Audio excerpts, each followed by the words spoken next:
PLID, post intervertebral disk প্রলেপস, এটা নিয়ে আমরা কাজ করি কুমিল্লায় দীর্ঘ প্রায় 38 বছর। 38 বছরে আমরা যা পাই, রুগীরা প্রথম ডাক্তারের কাছে যায়, তখন করা হয় এমআরআই করার পরে এরকম একটা রিপোর্ট বের হয়। রিপোর্টে বলা হয় L453234 5S1 ডিস্ক প্রলেপস। আবার নিচে দিয়ে ইন্ডিকেশন দিয়ে বলে দিয়েছেন C5 C6 C7। ভুল আছে না, রিপোর্টে ভুল আছে কিনা? না, ভুল নাই। তো এইটা হলো ওনার ডিস্ক প্রলেপস হয়েছে, ডিস্ক সরে গেছে, ডিস্ক হার্নিয়েশন হয়েছে, ডিস্ক ছোট হয়ে গেছে, ডিস্কের রোগে চাপ দিছে। এই হলো এর ব্যাখ্যা করতে যাওয়ার পরে উনি আবার যান। একটা মানুষ যখন অসহায় হয়ে পড়ে, তার যখন সুস্থতা হয় না, তখন সুস্থ হইতে থাকে না, তখন দৌড়াইতে থাকে চারদিকে, দৌড়াইতে উনি যান এখানে, আবারও এখানে, আবার এইখানে যাওয়ার পরে ওনাকে কি নিছেন? Epidural injection. কয়টা? একটা এপিডুরাল ইঞ্জেকশন নিছেন। নেওয়ার পরও কোনো ডেভেলপমেন্ট নাই। তো এখন রুগীরা যাবে কোথায়? কি নাম আপনার? রঞ্জিত কুমার মজুমদার, বাড়ি চাঁদপুর। এই রোগে আক্রান্ত কতদিন? মোটামুটি 20-25 বছর। 20-25 বছর। তো এই 20-25 বছরে কখনো কি ভালো ছিলেন? না, মাঝে মধ্যে একটু ভালো লাগতো, আবার ব্যথাটা বাইরে যেত। আচ্ছা। ব্যথা বাইরে যেত। ওনার ফিল্ম না দেখালে আবার অনেকের চুলকানি আছে, বলে আমরা বলি যে ফিল্ম দেখাই না। আপনি ফিল্ম ছাড়া কেমনে বুঝেন পিএলআইডি? তো এই হলো ওনার ফিল্ম। যারা বুঝেন তারা স্ক্রিনশট দিয়ে রাখেন। এই হলো ওনার এই 3টা সমস্যা। এটা একটু বেশি সমস্যা, বাজে খারাপ।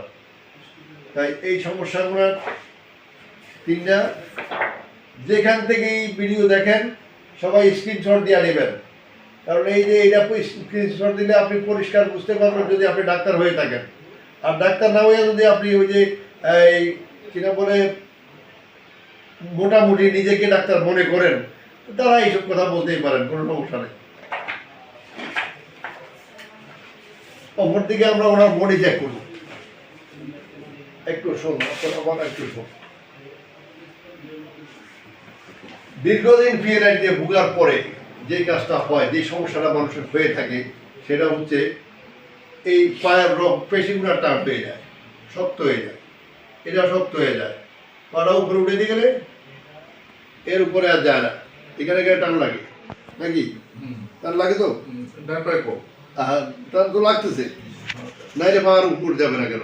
আচ্ছা, যাচ্ছে না, আপনি নিতে পারবেন না। আচ্ছা, অপরদিকে এখানে গেলে হিপ জয়েন্টটা শুকিয়ে গেছে, এটা এখানে লালা নাই, গ্রিস জাতীয় কিছু নাই, ফ্লুইড নাই, এই ফ্লুইডটা কমে গেছে, শুকিয়ে গেছে, যার কারণে এটা ক্ষয় রোধ শুরু হয়ে যাবে।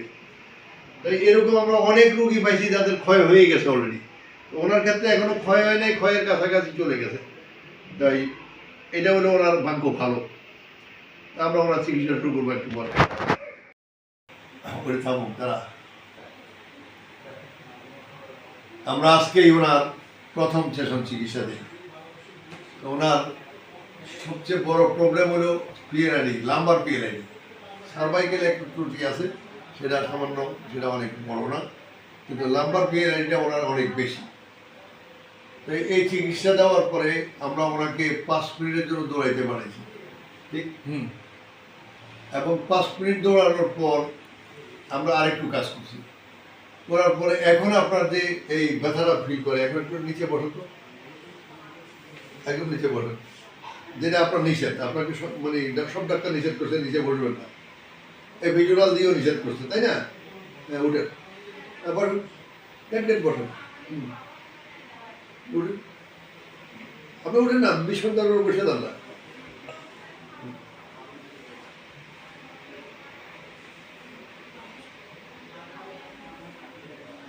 চলো, এখন কতটা ভালো আছেন?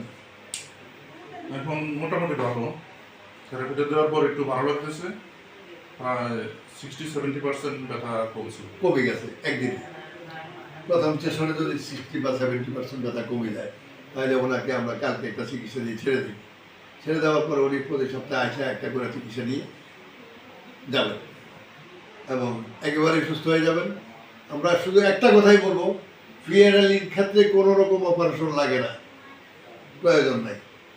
এপিডুরাল ইনজেকশন লাগে না, প্রয়োজন নাই। যে অনেক দিন লম্বা সময় পর্যন্ত 3 মাস 6 মাস 1 বছর পর্যন্ত থেরাপি লাগে না, এটাও লাগে না। তো লাগে কি? প্রপার ট্রিটমেন্ট, অ্যাডজাস্টমেন্ট যারা প্রপারলি করতে পারে তাদের কাছে গেলে আপনার পিএলআইডি ডিস্কটা ঠিক জায়গায় বসে যাবে, বসে গেলে আপনি সুস্থ হয়ে যাবেন। তাই এতে করে আপনি খুশি তো? আমি খুশি, মানে চিকিৎসা নিয়ে চিকিৎসা নিয়ে আমি খুশি। খোদা হাফেজ।